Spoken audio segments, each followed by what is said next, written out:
narrowed down 3 of the lifting mistakes that everybody needs to avoid, because these 3 are killing your gains. All right, so lifting mistake number 1, assuming, especially nowadays, that you need to do optimal exercises. This is the new fad thing. This exercise is optimal, so I need to do this exercise.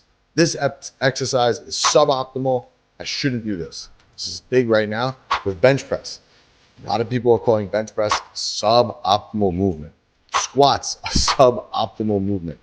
In lieu of squats, you should be doing a machine squat. In lieu of bench press, you should be doing cable press arounds. Ridiculous. There's no such thing as an optimal exercise. Let's travel back in time. Currently, as I record this, it's 2024. Now let's go back to early 2000s.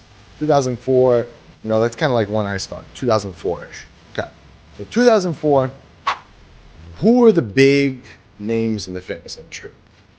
Ron Coleman, Schwarzenegger, all those, Jay Cutler, all those guys. That was the era of bodybuilding.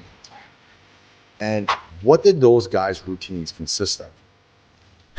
Heavy compound movements. And that was optimal at the time. Every bodybuilder, when you walked into the gym, everybody did those movements. Everybody. Nowadays, there's so much, fast forward to 2024, there's so much science that has come out that talks about these optimal exercises and this and that. But yet, it seems to me that the average person walking around is actually far less muscular than they used to be back in 2004. When I started in 2004, almost every guy in the gym was jacked. And who was in the gym? Construction workers, people who worked at desks, didn't matter. But everybody walked around and they were pretty muscular. And they did a lot of suboptimal movements. So there's no such thing as optimal, suboptimal. It's whatever you feel in the targeted muscle and where you place it in the workout. So, for example, if you look at Jay Cutler doing a bench press, he kind of did long length partials before that was actually a thing. He would take the dumbbells, come all the way down, stop about halfway, come back down, do that again. So he was doing long length partials before it was optimal, right? But he's still doing a bench press. So all of these things that come out, they don't have their place. So for example, a meat potatoes chest workout would be a barbell bench press, focusing on getting really strong in that movement, maybe an incline dumbbell. And then once you're tired, maybe you finish with like a cable press round. So you have to figure out where these things are. So the point that I'm trying to make here is, and the mistake that most people make is, they avoid the suboptimal exercise because this scientific paper on newbie lifters said that you shouldn't do that.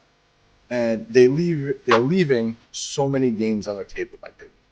So stop assuming that you need to do optimal exercises and just focus on what you feel in the targeted muscle. That goes a long way. And try to keep your routine as basic as possible. Don't get complicated with it. Like I said, rewind to 2004, it wasn't anything fancy in anyone's routine at the time. Keep that in mind. All right. Mistake number 2, more weight equals more muscle. That was a big thing. We rewind to 2004. It was a big thing then. You gotta just pile on the weight, just pile on the weight. It's kind of like what I grew up on. You gotta slap as much weight as you can in the bar. That's what's gonna help you grow. It is and it isn't. It is in the sense that you're gonna recruit more muscles when you utilize more weight, but you have to be able to do that while still keeping tension on the targeted muscle. I'll give you a good example. Heavy barbell curls. Arnold was a component of this. You must do heavy cheat curls. And while heavy cheat curls have their place, the problem is that after a while, you start racking on more and more weight for the barbell curl. You start cheating the weight up. What starts to happen? You start taking the tension off the biceps. And that's not good, because if you want to develop a big set of arms, you need to keep the tension on the targeted muscle. So it's not always about beating the logbook and always trying to maximize how much you can bench. Like, listen, don't get me wrong, it's cool to bench 400 pounds, but you want to look like you bench 400 pounds.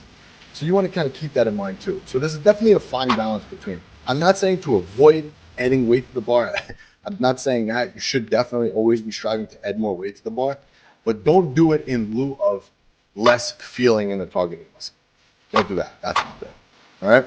And the mistake number 3 that I constantly see, and the mistake that you need to avoid, is that you're not stimulating the muscles frequently enough. I have found over my 20-year career that frequency really has made a difference in my physique. When I went from training body parts once a week to twice a week, I saw tremendous growth doing it. And it makes sense. Okay, I blasted my chest on Monday. Does it really need 7 days to recover? Probably not, right? You're probably good to go anywhere between 4, 5, 3 to 5 days. Right? Probably good to go again. Instead of having the muscle just sit there for another 7 days. And you know what I'm talking about. If you ever trained once a week, a body part, and then switched to twice a week, you know exactly what I'm talking about. Like you have that point where you're like, okay, I feel recovered. I feel like I can get back into the gym. That's the point that you need to go back and stimulate that muscle again. Because you're missing windows of opportunity for growth in that muscle. So look at your frequency. Are you training everything once a week? If so, you might want to try bumping it up to twice a week.